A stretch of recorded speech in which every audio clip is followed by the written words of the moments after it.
ख्रिस्त में प्यारे भाइयों और बहनों, आज का पहला पाठ कुरिन्थियों के नाम संत पौलुस का दूसरा पत्र से लिया गया है। अध्याय 8 पद संख्या 1 से 9 तक।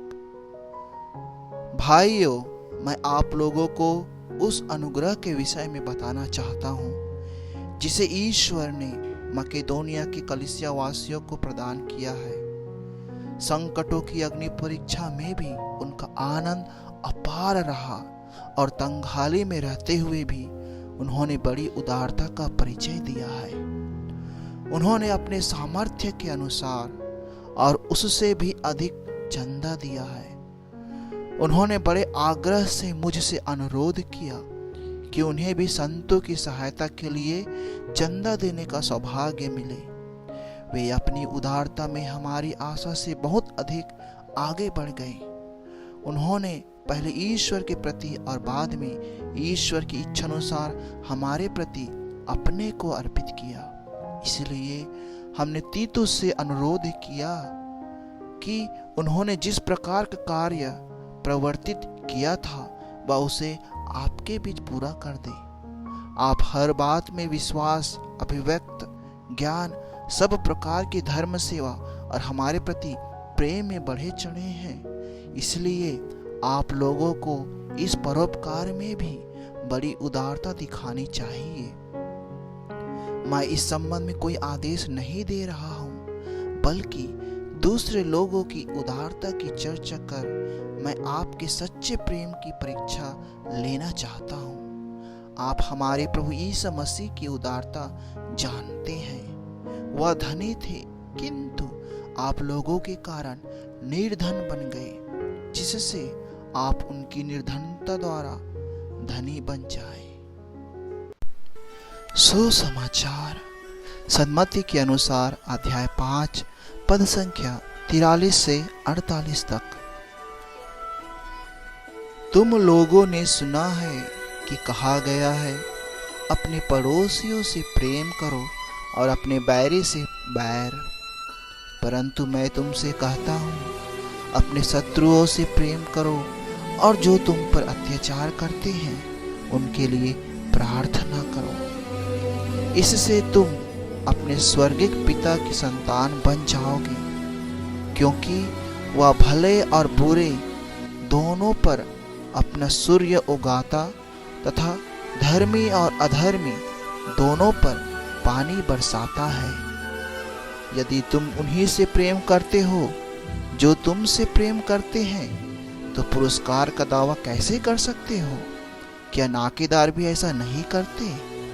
और यदि तुम अपने भाइयों को ही नमस्कार करते हो, तो क्या बड़ा काम करते हो? क्या गैर यहूदी भी ऐसा नहीं करते? इसलिए तुम पूर्ण बनो, जैसा तुम्हारा स्वर्गिक पिता पूर्ण है।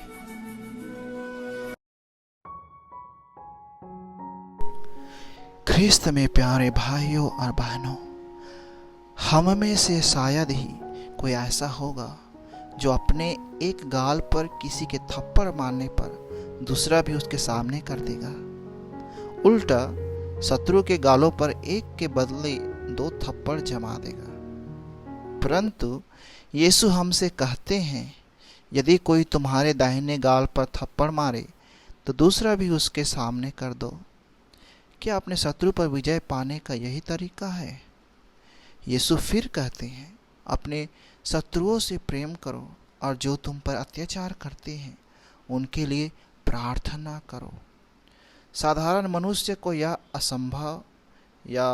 असंभव सा प्रतीत होता है, पर यीशु ने स्वयं करके दिखाया और हम भी वही सलाह देते हैं।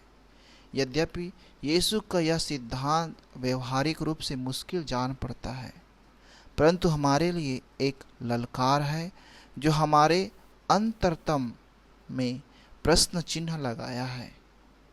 कार्य कठिन है, किंतु ईश्वर की कृपा से हम भी कर सकते हैं।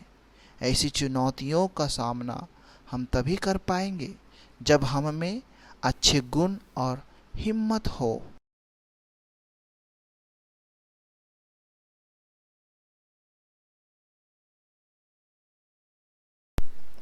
अपने सामान्य जीवन में तो लोग यही करते आ रहे हैं कि यदि कोई हमारा बुरा करे तो उसे मारो पीटो, पुलिस के हवाले कर दो, जुर्माना लो, जेल की सज़ा दे दो। जैसा कि यीशु के पहले होता था, आँख के बदले आँख और दांत के बदले दांत, अर्थात बुराई के बदले बुराई। परंतु यीशु कहते हैं दुष्ट का सामना मत करो, यदि वो अत्याचार करता है तो उसके लिए प्रार्थना करो, इससे तुम अपने स्वर्गीय पिता की संतान बन जाओगे। अतः ईश्वर की संतान बनने रहने के लिए हमें दया, क्षमा, प्रेम भाव अपने जीवन में अपना लेना चाहिए।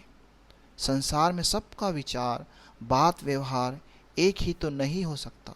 कभी न कभी विचारों का टक्कर होगा ही, बात व्यवहार में अंतर पड़ेगा ही।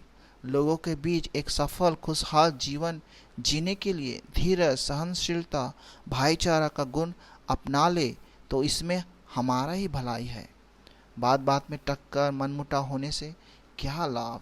एक दूसरे का आदर करें तो हम भी आदर और सम्मान प्राप्त करेंगे। आज हम एक ऐसे समाज में जी रहे हैं जहां प्रतिस्पर्धा की भावना अधिक और नैतिकता की भावना कम है। नैतिकता के स्थान पर कीर्ति, प्रसिद्धि, यश और शोहरत को प्राथमिकता दी जा रही है। अपना उल्लू सीधा करने के लिए लोग कुछ भी करने को तैयार हैं, यहाँ तक कि अपने बेटे का भाई का गला घोट रहा है। इस प्रकार आज का आधुनिक समाज एवं संस्कृति यीशु की क्षमाशीलता एवं शत्रु प्रेम के सिद्धांतों को अव्यवहारिक एवं काल्पनिक मानकर उसे एक किनारे करके सिद्धांतों पर चलते हुए ख्रिस्तीय जीवन के मूल्यों का उजागर किया है। अतः आज हम ख्रिस्तियों से यही आशा करते हैं कि हम उन ख्रिस्तीय मूल्यों को उजागर करने में अपना योगदान दें।